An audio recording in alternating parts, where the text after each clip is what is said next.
I don't just want a plan. Plans are important, but then they usually end up on shelves. And this is coming from a planner. I want to implement things. I want people to have options for how to move. I want to build things. I want to test things. I just want to give people immediate impacts, even if they're small. Just give them something. And this is going to sound so profoundly cheesy, but I actually 100% believe it. I want to give them hope.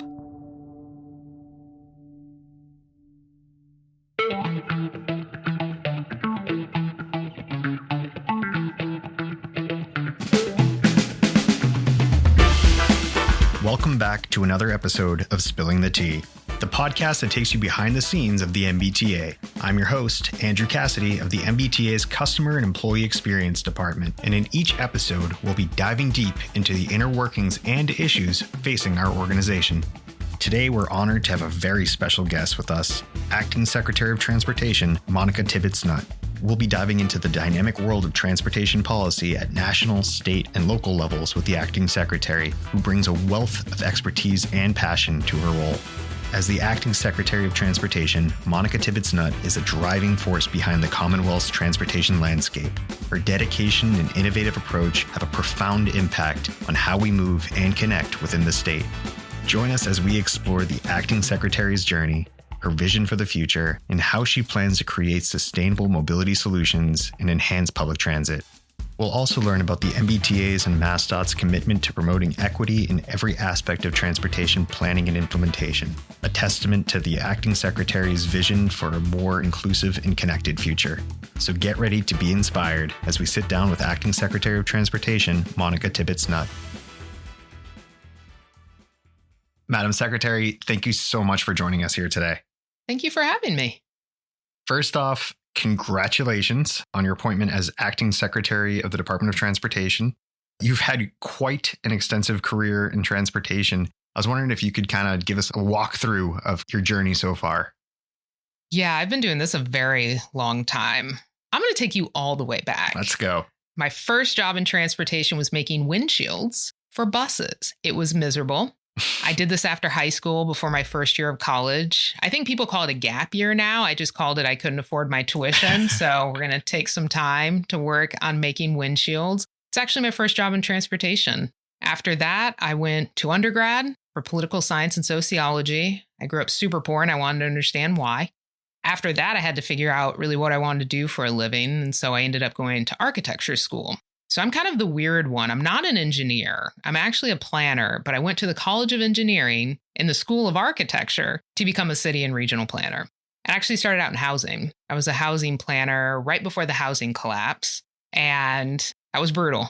It was really, really brutal. At that time, I was living in Ohio as a housing planner, trying to understand all of the boarded up houses within the historical communities of color. And as I was going through and inventorying this, I needed to find out who the landlord was so we could start the process of either fully condemning them, or then we could also potentially turn it into housing for people who actually couldn't afford to live within the city. And the most depressing part that I found out is that they were actually owned by the city of Columbus.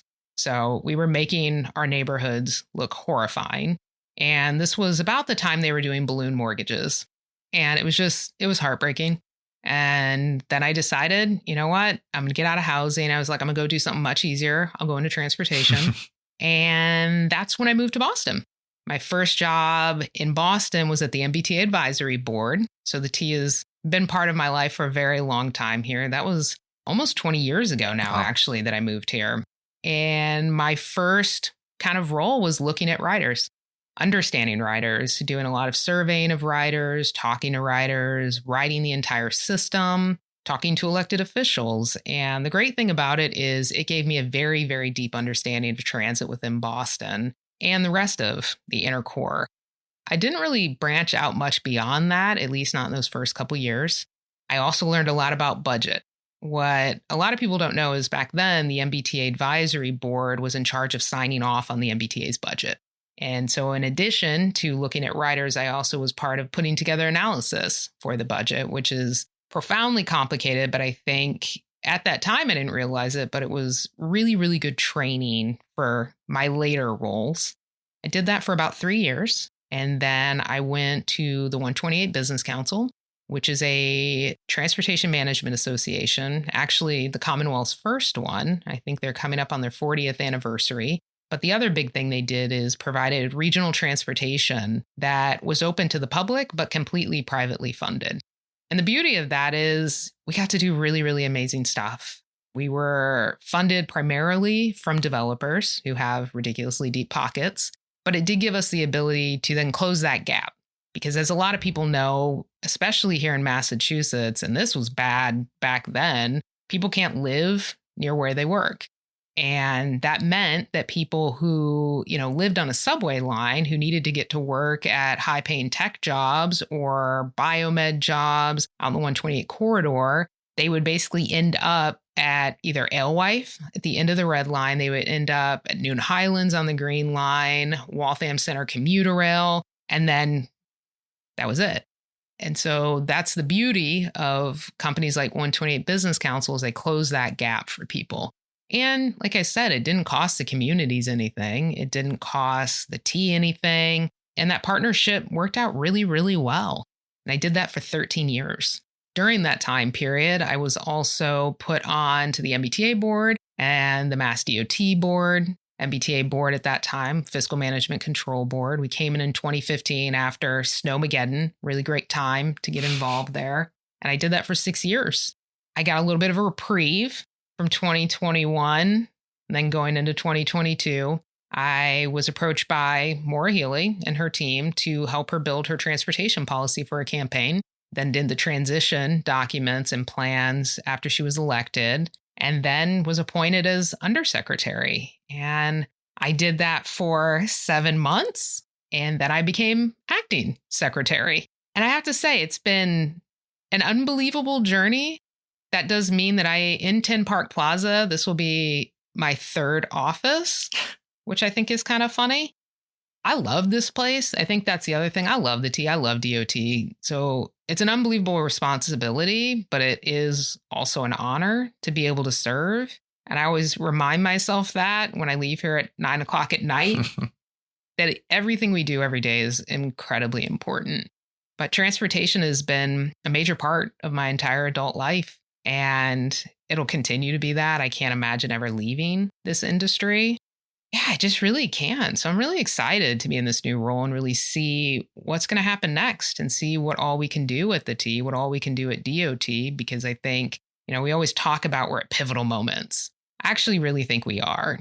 People are leaving not just parts of the region, but now they're leaving the Commonwealth. And a lot of that has to do with transportation and housing. And so the responsibility of trying to keep people here and get more people here is unbelievably intense. But I actually think we can do it. And I've thought that at every phase of my career in transportation, that it might be difficult, but we'll always find a solution to it. And so, yeah, that's really been the guiding principle for me. Serve and find some solution to these problems, because it's always going to be there. You just got to stick to it. I think you're uniquely qualified with such an eclectic history, firmly entrenched in transportation, but with humble upbringings with the bus windshields, but also the human-centric piece to it. It's not just, physical trains and roads. There's the actual riders and commuters who utilize them. We recently sat down with the MBTA's general manager, Phil Eng, and he shared a lot of that same optimism, a complete acknowledgement that there is a lot of work to be done, but very much up to the task, which is great to hear, especially when we know what is in front of us. I know it's still early, and I'm sure things are kind of still being fleshed out, but what are some of your key priorities as you assume this new role? What will your administration look like? And I guess what will that mean for the riding and commuting public?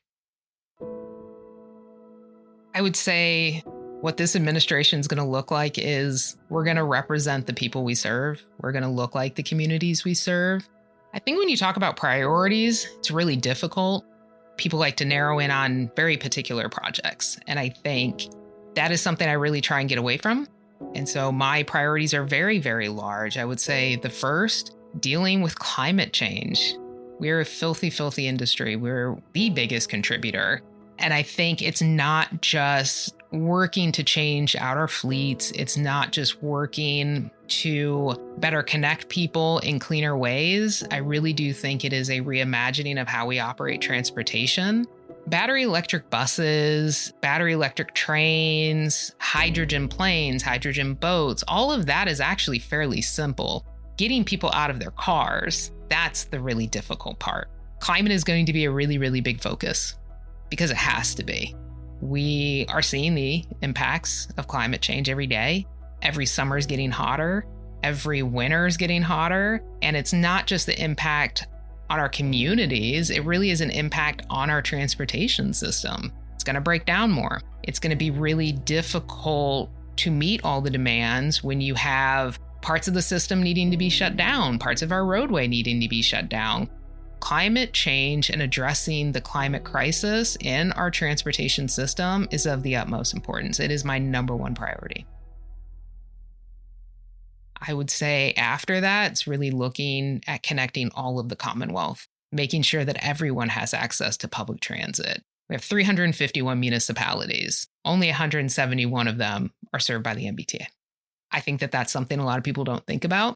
I think traditionally, when people were living in the inner core, living within the 495, it made sense that only 171 were connected. It's how it was designed. It was designed for urban communities, suburbs, the bedroom communities. The commuter rail goes out a little bit further, but it's priced at a ridiculous price that very few people can afford. It's really focused, like I said, on bedroom communities, white-collar jobs, that kind of traditional 50s setup. And that's not how it is anymore. And I think when you talk about a place like the Commonwealth, housing is so incredibly expensive, and that's if you can find it. That has forced people to move out of the inner core. It's forced them to continue to move out of the inner core. So we're pricing people out of the inner core and then punishing them by not having transit access, and then are surprised that you can't get workers in these companies. The problem is so immense. The answers are so incredibly difficult. I think it is probably, other than the climate initiatives, the most important thing, because like I said, people are leaving Massachusetts. Before, if things were expensive in the inner core, okay, someone moves out to 495. Okay, things are expensive there. Well, then you move to Worcester. And this isn't just people, it's the businesses. They just keep moving and moving. And now we're competing with states that have better investment in transportation. They have better investment in bike paths, pedestrian paths. They have better investment in not just affordable housing, but a full spectrum of housing. They have lower tax rates for businesses. We're competing against places that seem almost like utopias compared to us. So how do we address that? Because it isn't just, like I said, it isn't about people not being able to afford to live in the neighborhoods they want. It's, if Massachusetts continues to lose people, we lose money. And that lost money then impacts our transportation system. It's just such a horrible, vicious cycle. So I think for me, it's getting really creative. I am mode agnostic. I love buses, but any way that I can move a lot of people in a way in which you don't have to own a car at a price that you can still live, it's of the utmost importance. So it's looking at regional transit authorities, looking at local transit systems. How do we spread those systems to meet the MBTA, and in places to fill in those gaps? The MBTA is in a very difficult position. They don't have any money and have a billion different things to do. And even if they had all the money, the amount of time it takes to do so many of these projects, I'll be retired by quite a bit. My daughter will probably be doing this by then. And so how do you think about the future on that long range, but also think about the future within the next 5 years, within the next 10 years? And we haven't quite done that yet. We finally, for the first time, have a Secretary of Housing. And so he and I are partnering, because if we don't make that connection between housing, transportation, and economic development, we're never going to be able to solve any of this, because we absolutely need each other. I'd probably say that's a major focus. Giving people better options. The thing we're going to be battling on that is zoning. Because Massachusetts has to be strange in every possible way. We don't have county governments, which means we're negotiating with 351 municipalities. I feel confident in this administration. We're going to be able to tackle it, but it has to be about every possible mode we can find. And it has to be about a full transportation package. So it's not just the T that's looking at our highways. And I think the other big problem there is going to be VMT reduction. That's a beast. No one ever wants to talk about that. Can you go further into that?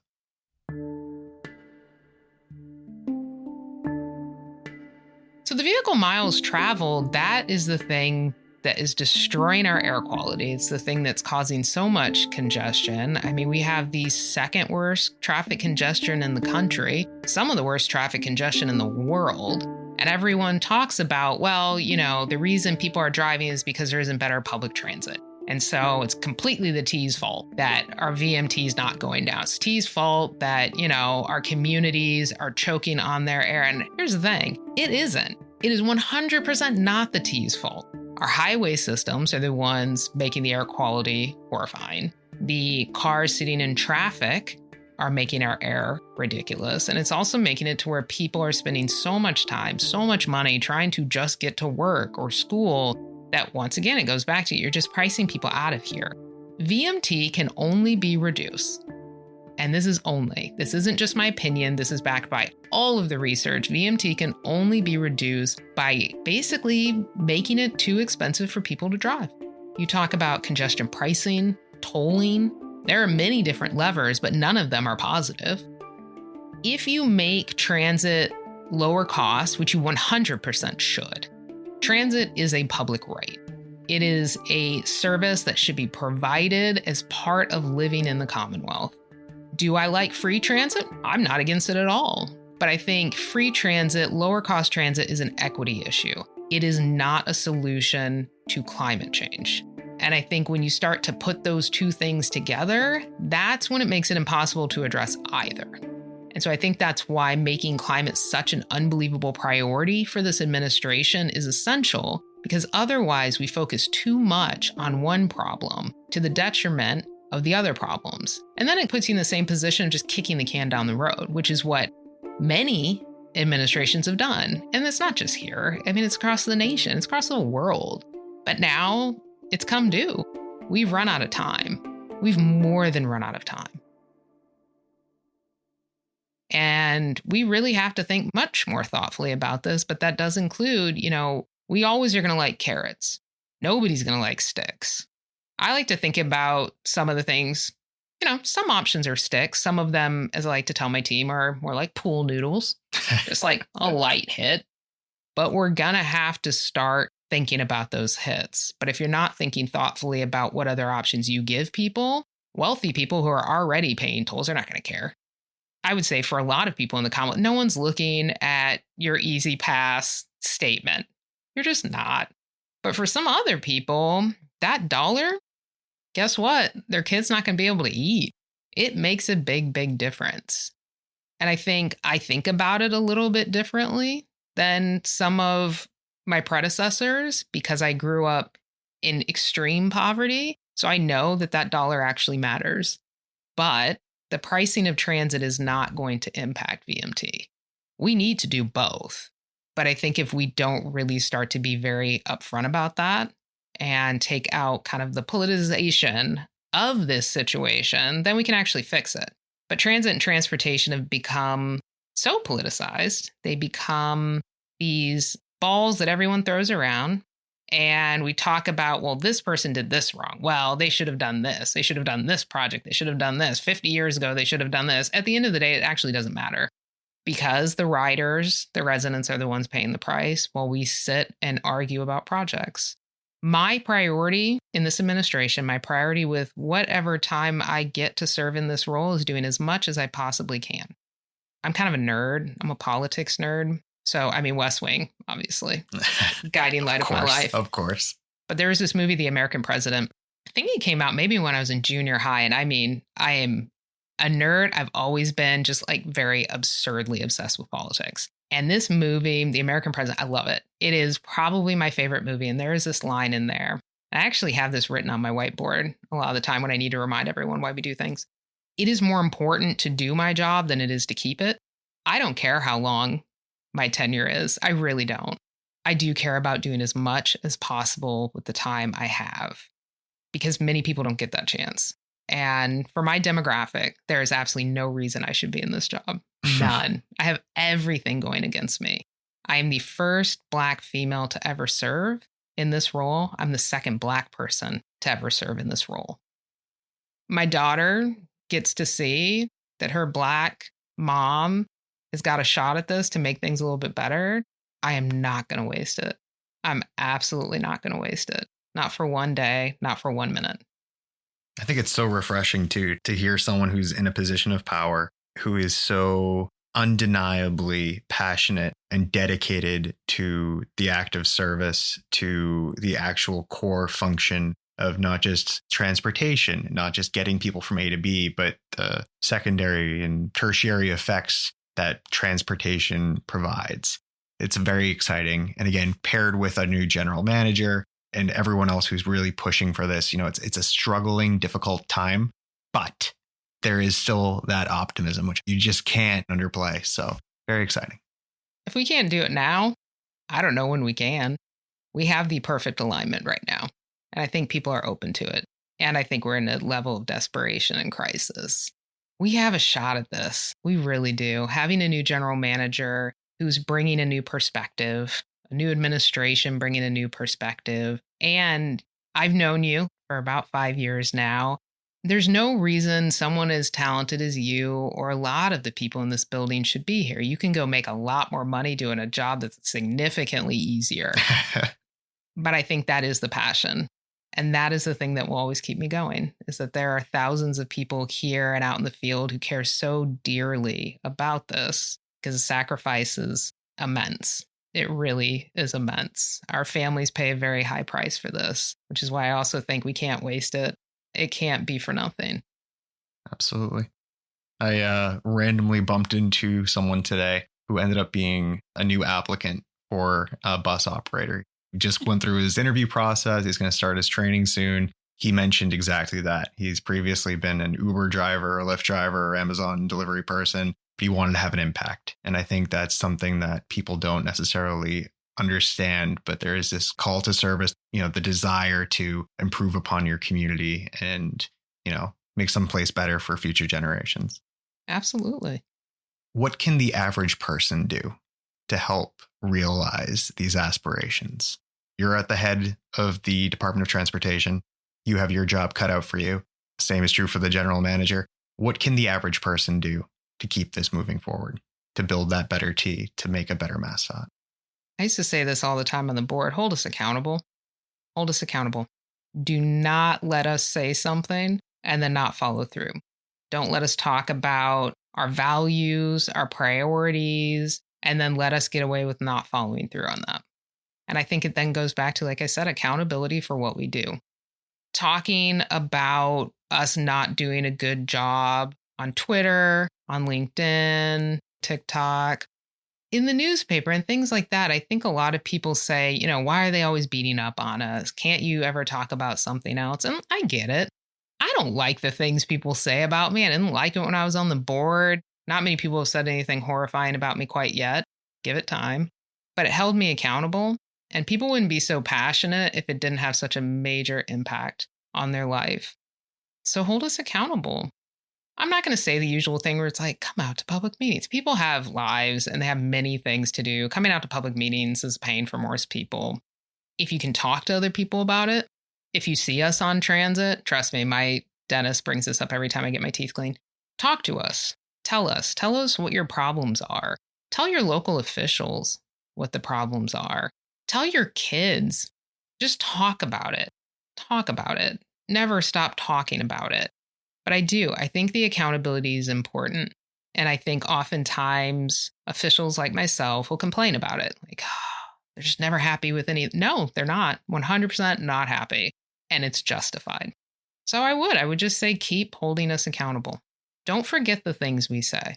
Because I have definitely said things over the years that at the time I thought I was right. Really thought I was right.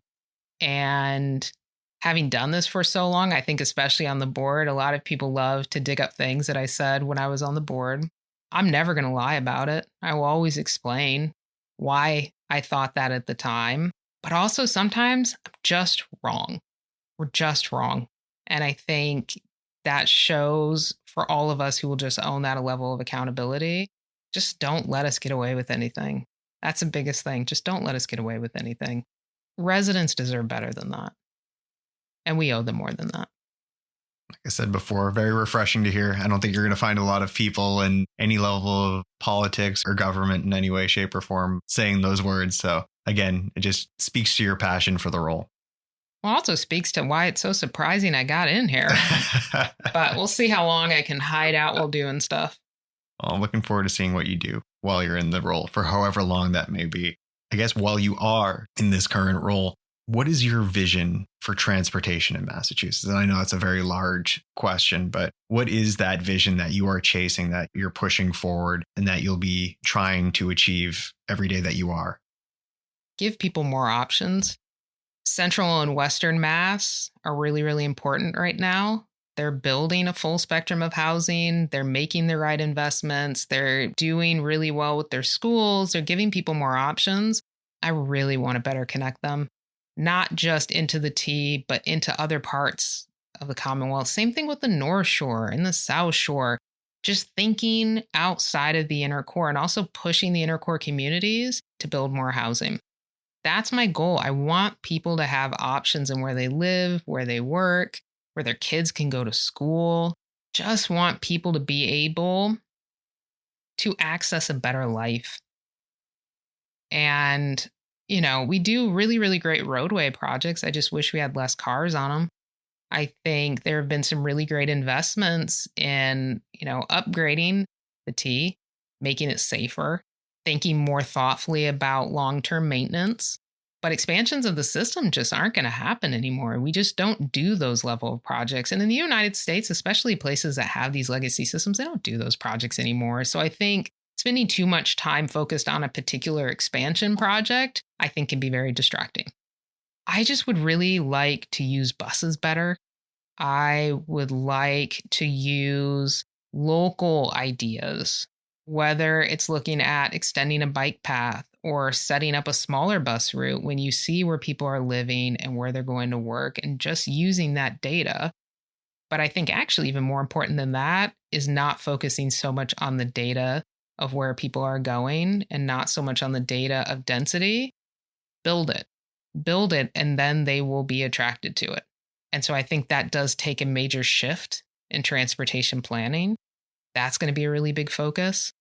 Like I said, just making everything a little bit cleaner, giving people the opportunity, whether it's school buses, private buses, MBTA buses, to get battery electric buses.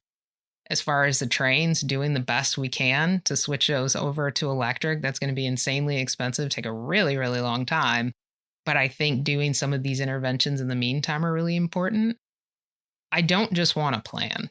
Plans are important, but then they usually end up on shelves. And this is coming from a planner. I want to implement things. My plans are very simple. I want people to have options for how to move. I want to build things. I want to test things. I just want to give people immediate impacts, even if they're small. Just give them something. And this is going to sound so profoundly cheesy, but I actually 100% believe it. I want to give them hope. Just want to give them hope. I've had an unbelievable opportunities in my life, and I've been very lucky. I did work hard, but I think also there's a little bit of luck in there to be able to come from a family where not all of my family members graduated from high school, and now I'm the acting secretary of transportation. That's wild. I want to make that pathway more accessible to more people within Massachusetts. I love the Commonwealth. I love it so much. I'm not from here. I've lived here going on 20 years, met my wife here. My daughter was born here. This is my home, and I want to make my home better. I do. I just really want to make my home better. Those are my goals. That's my priority. That's what everything is going to be focused on. How we get there, I think we'll figure it out. But I think just being much more thoughtful about our investments, holding elected officials accountable, not letting them talk about projects and then not fund them, not letting them beat up on the T and then not give the funding needed to fix it. And I think making them deal with the fact that so many of them have every privilege in the world. So how in the world would they understand how much it means to someone to be able to live and a home they can afford and get on a highway in which we don't sit there hours at a time. So I just want to fix it all. Just want to fix it all. But no, I think I'm really focused on the first 3 months. Focused on the first 3 months. And if we go as hard as we can for as long as we can and not stop, I think we can do some really cool stuff. So overall, I just want to make the Commonwealth a better place to live. I want to give people more opportunities in their life. Just want to do cool stuff. I think that wraps it up. I mean, it doesn't sound good if I was doing like a speech or something, but I do. I think that's the essence of what I really want to achieve. Thank you so much for joining us here today, Madam Secretary. We're definitely going to be having you back on at some point if I can get on that schedule of yours. But thank you so much and good luck with the road ahead. Thank you. I really appreciate it. And I have to come back because you have to hold me accountable. That's right. That's what we're here for. Thank you so much. Thank you.